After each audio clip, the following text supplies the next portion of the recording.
ooh, ooh. Okay. This lip sync was so good. It's a new day in the workroom, and it's still a game within a game.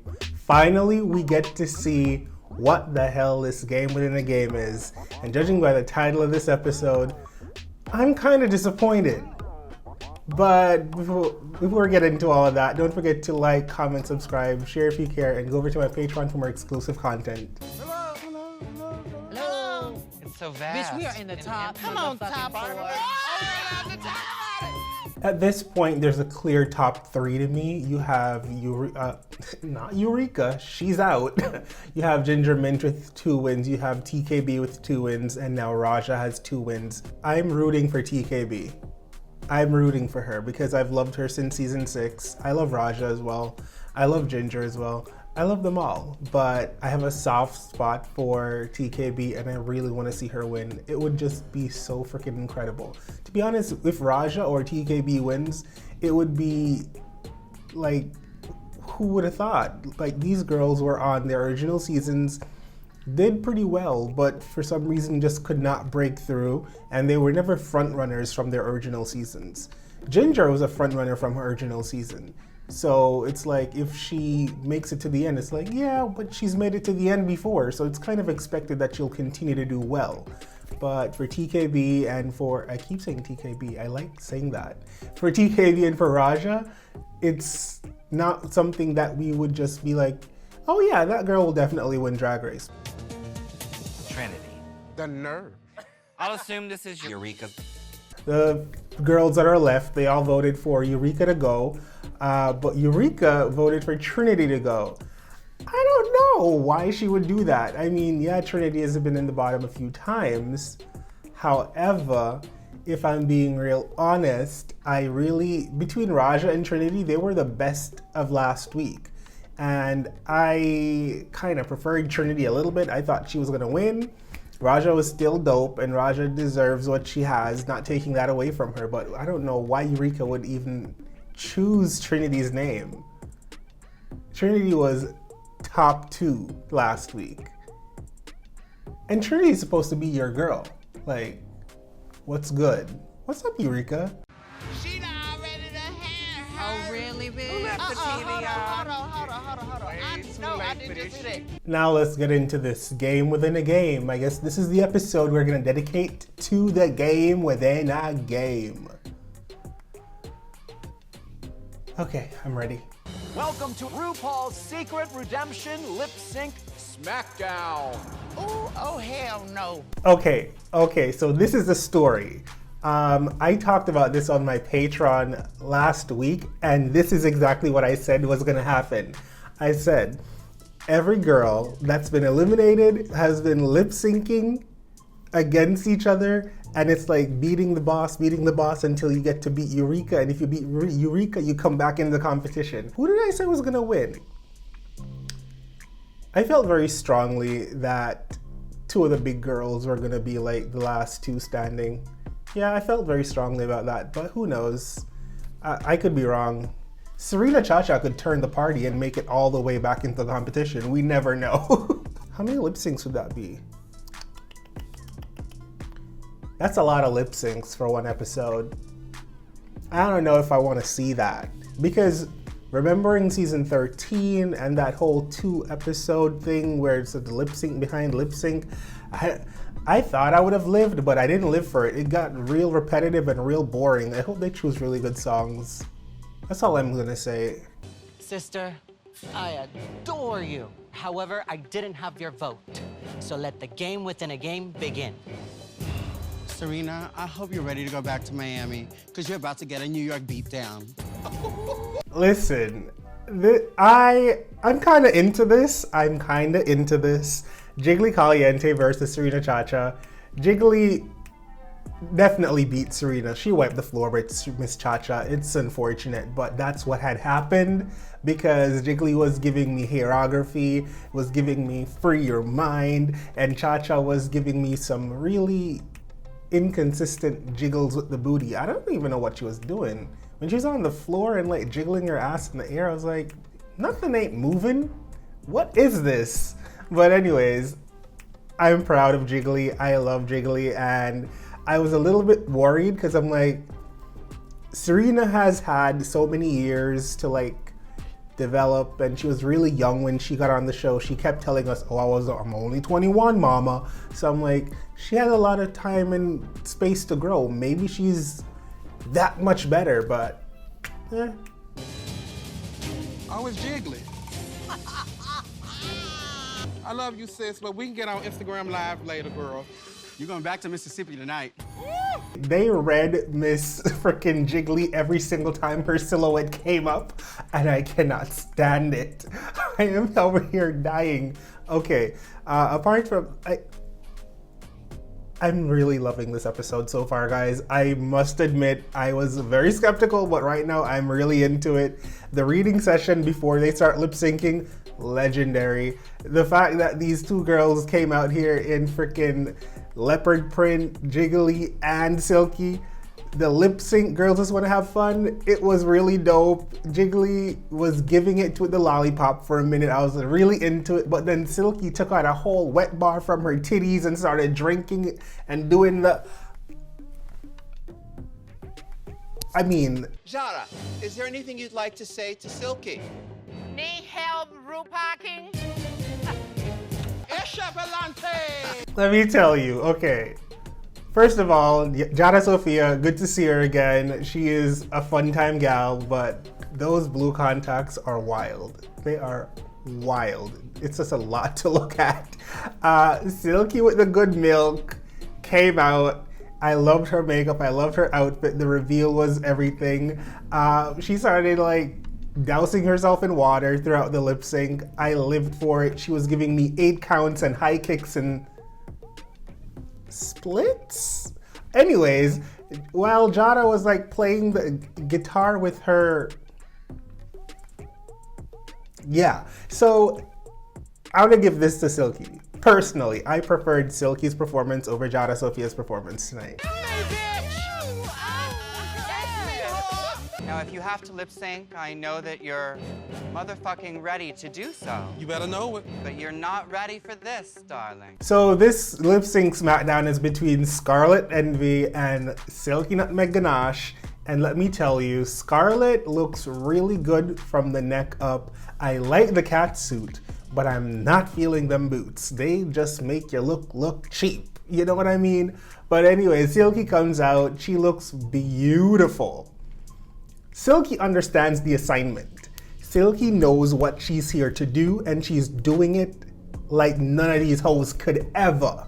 Like, I am so freaking proud of Silky right now. My Patreon family, we see each other. We talked about this. We know what's gonna happen. This is just so good. Silky wins the lip sync. She brought out a flag. She was twirling. Scarlet was too focused on being sexy and being Cher at the same time. And I'm like, this song doesn't call for a catsuit, one, and this performance doesn't need you to do a Cher caricature. You just need to perform. Perform as Scarlet. And you didn't make it, sorry.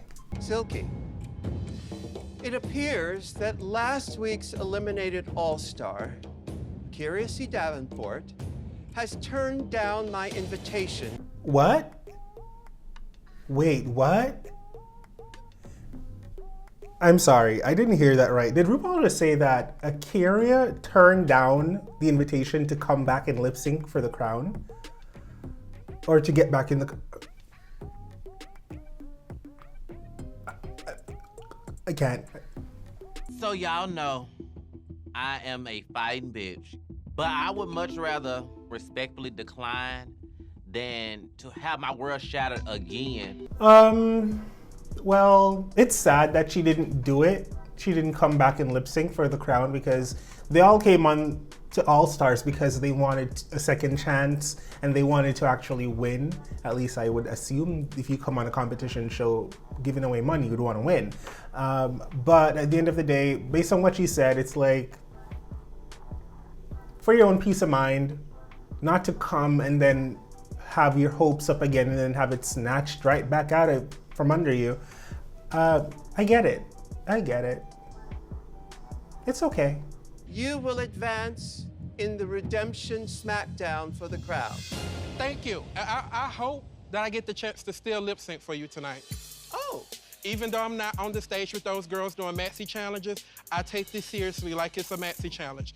I am just such a champion of Silky Nutmeg Ganache, and I hope y'all are just enjoying her this episode, and fans really support her and like love on her because she's such a great queen. She is truly a great queen. I was so excited when I saw her on the roster of girls to be on the season this I can't even get a word out.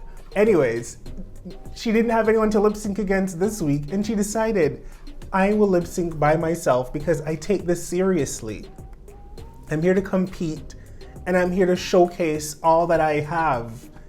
And I'm just loving her spirit, her energy, and her lip syncs are going to be freaking legendary. They are legendary. Scarlet wore that same thing when she lip synced against me like 2 weeks ago. oh, okay. I'm gonna show you the effort that I put in firsthand.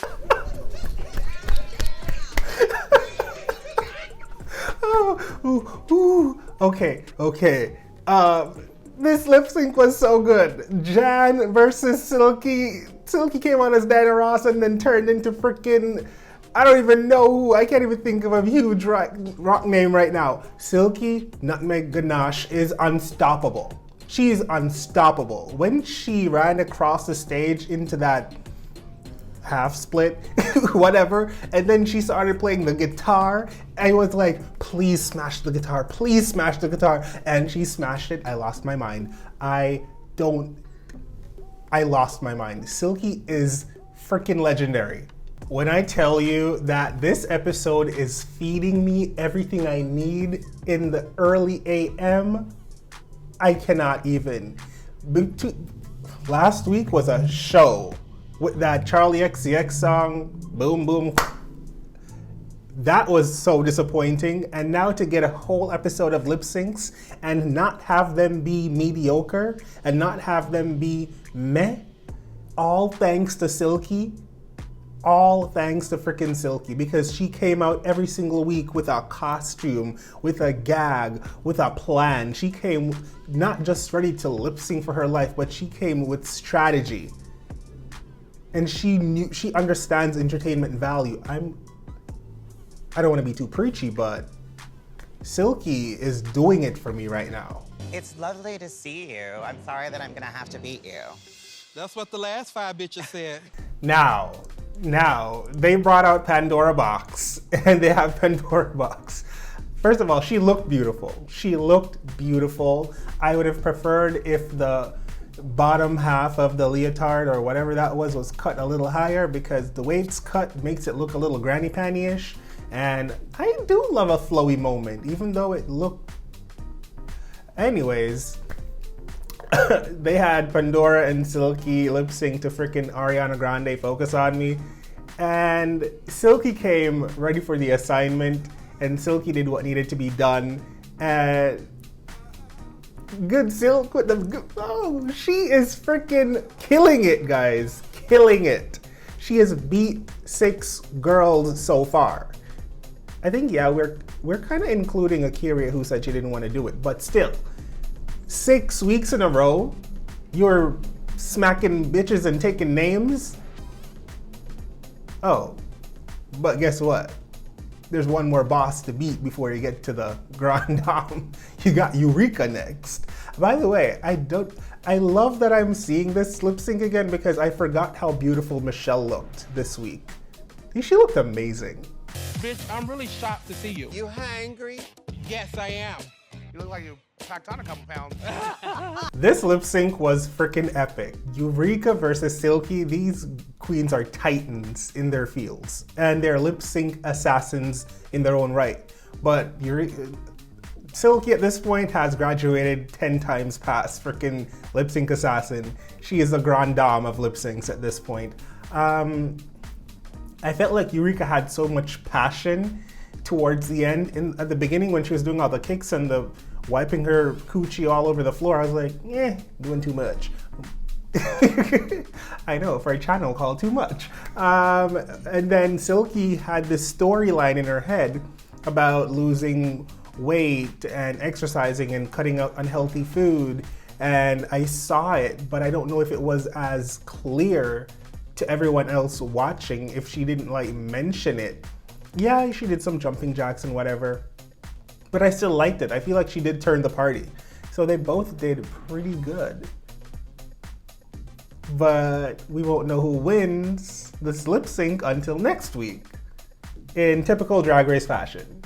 And I live for it. Give me something to want to come back for. You know, like I want to come back and be surprised next week. So I'm here for the whole drama of it all, the suspense.